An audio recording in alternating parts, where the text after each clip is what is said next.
We applaud and celebrate new technologies and developments that require the use of more silver, increasing its demand. We're starting to see that take place this year, and into the coming years, there's going to probably be a deficit. But on the contrary, those same types of advancements and breakthroughs can also have the opposite effect. And I'll talk about that in this video as we explore.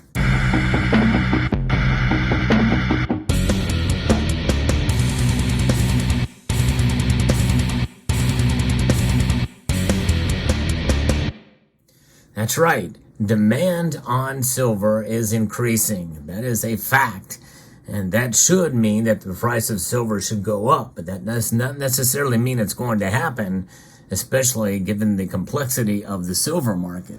But nonetheless, in time, the rate things are going, silver really only has one way to go, and that is up generally. Now, there's times where the price will ease back and pull back from time to time, but we're starting to see a trend in positive territory for silver's price.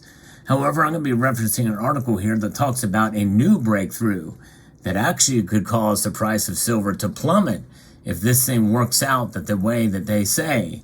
This is pretty fascinating indeed. From environmentalleader.com, a new breakthrough solar panel recycling method that actually recovers silver efficiently is being developed.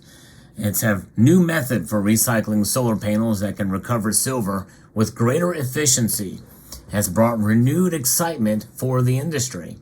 The new process can quickly sort through the different components of solar panels, which is an important step for photovoltaic recycling.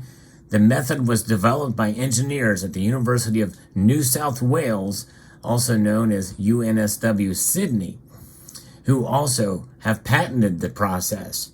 A team from the Promo Lab at the UNSW Sydney, led by Professor Yang Song Shen, announced the new process, which offers an effective separation of 99% of PV cell particles. And by the way, folks, I know firsthand that it is not easy to recycle or recover silver from solar panels. I'm going to post a funny video at the end screen of this video that you should check out. It shows me attempting to recycle and attempting to recover silver out of solar panels. It's not easy. The new method comes as recycling solar panels has become more critical as the industry continues to grow. An estimated 8 million tons of photovoltaic waste will be produced by 2030 when solar panels come to the end of their life, according to International Renewable Energy Agency. By 2050, the figure will rise to 78 million tons of waste.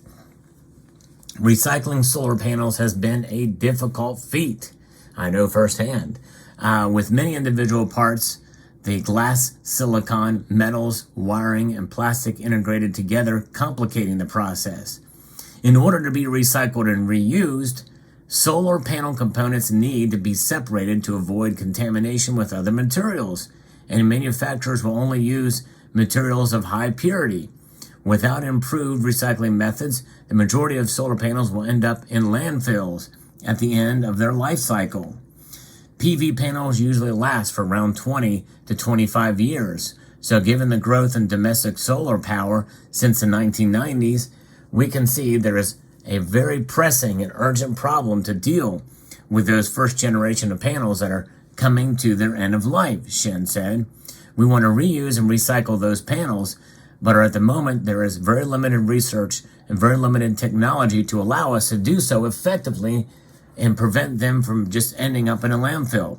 I'm going to stop right there because there's something you should understand. You know, solar panels, their life of 20 to 25 years means that they degrade up to that point. After that point, they pretty much remain stable and constant. So in other words, they hold about 80% of their overall original efficiency. Otherwise, they are still completely usable. And for many, they're going to just hold on to them. They're not going to just replace a whole rooftop of solar panels. It may not be economically viable to do so for them. especially if they are the original homeowners and are 20 to 25 years older. Well, they might as well just leave them there because they're still doing about 80% of their job. In other words, they're still 80% efficient. And an experiment was done out west in the early days in a university, I think, of New Mexico. They put solar panels out, and 40 plus years ago, and those solar panels are still operating at about 75 to 80% efficiency today. So this is not to say that every single 25-year system is just going to go away overnight, so, but nonetheless, there are bad panels. I've had to turn in some panels, throw them out, because I couldn't recover the silver myself, and it is very hard to do. Now, using the team's method, between 5 million to 50 million kilograms of silver could potentially be recycled from the cumulative waste by 2050. Around 0.64 kilograms of silver per ton of PV waste has been recovered in the testing that they've done so far.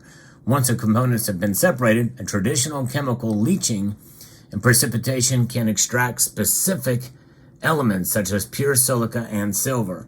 Now, you also have to understand that in solar panels, they mainly use what's known as silver paste. So the silver really is mixed in with other entities, making it very difficult to extract it out. That's silver paste. So testing revealed that researchers, given this new method, were able to extract 99% of silver from a solar cell for potential reuse. Now, this is going to become more important as something to do in time because, as you know, as I reported on this channel several times actually, there is a new technology that actually requires more silver to be utilized per cell than before. That is more efficient, but it does require more silver. And it usually doesn't happen. Usually they can do more with less. In this case, they're doing more, but they also need more silver to make that happen. So it's pretty interesting and fascinating to see that it's going to kind of offset. But if they were to be able to recycle some of these older solar panels to the 99% accuracy and really make this thing efficient and have other ways to recycle silver, that could send silver prices down. That could send silver prices down dramatically because they're going to have a whole new source of demand to meet the demand, and a whole new silver supply to meet demand. Demand from recycling will potentially skyrocket because this method will not just be used for solar panels, but used in old iPhones and electronic devices as well. And because if they can do it with solar panels, they can pretty much do it in anything and everything. And that very well could mean that the recycling will be like a new mining industry for silver. Primary silver mining, screw that. We'll just do primary silver recycling, and it will become a very efficient process. And we know that many people feel that the industrial demand itself means that the price is kind of suppressed in that manner. Well, the derivatives market is another way of doing it, but if you have not these supply squeezes that we're seeing, especially since the pandemic, well, it very well could send the price back down. I'm not saying it's going to happen overnight, but I think it will certainly offset some of the gains that we may see, which means we may have years of further frustration with the prices if this technology were to be implemented within the next 5 years at a grand scale, by the way. It would have to be that kind of a grand scale in order to make it happen. But know that its applications will not just be limited to PV technology, but we have to look at the demand supply fundamentals of the metal as a commodity, as an industrial commodity, to really get a sense for what this could mean. But one of the things, I'm bullish on silver's price overall, but I think as in terms of an inflation hedge, not necessarily that it's going to skyrocket, but I think this is an indicator that we could see higher gold to silver ratios from here on out. That we are starting to come into a mode of understanding that we are no longer at the days of 60 to 1 silver, gold to silver ratio. Now, I think 70 to 1 is still the bottom end of the new normal for, especially given this news and other stuff that could come out that could send prices down. I post videos like this not to try to rain on anybody's parade. although it is probably sprinkling a bit, but it's just to show you the good, bad, and the ugly with regard to silver prices, and understand that that does not change the fundamentals for what silver has done for thousands of years. So just be wary, stay tuned. There's going to be more price fluctuations and in the midst of this, and this is one of those things that very well could have a negative impact on price down the road. Let me know what your thoughts are down below. You may disagree with that completely, and we'll see. Other technologies could come along that could have a lot more demand for silver than what this technology will provide to meet it. So that's a possibility as well too. And there's other factors that could come into play too that could affect price more so than what I'm talking about here too. I understand that, and I'm open-minded to it. You never know. We really just don't know. But we have to look at all sides, and this is one of those sides that maybe is not so pretty for silver stackers out there. I'd like to extend a multitude of gratitude to each and every one of you for taking the time to watch this video, and encourage you to please rate, share, comment, and subscribe.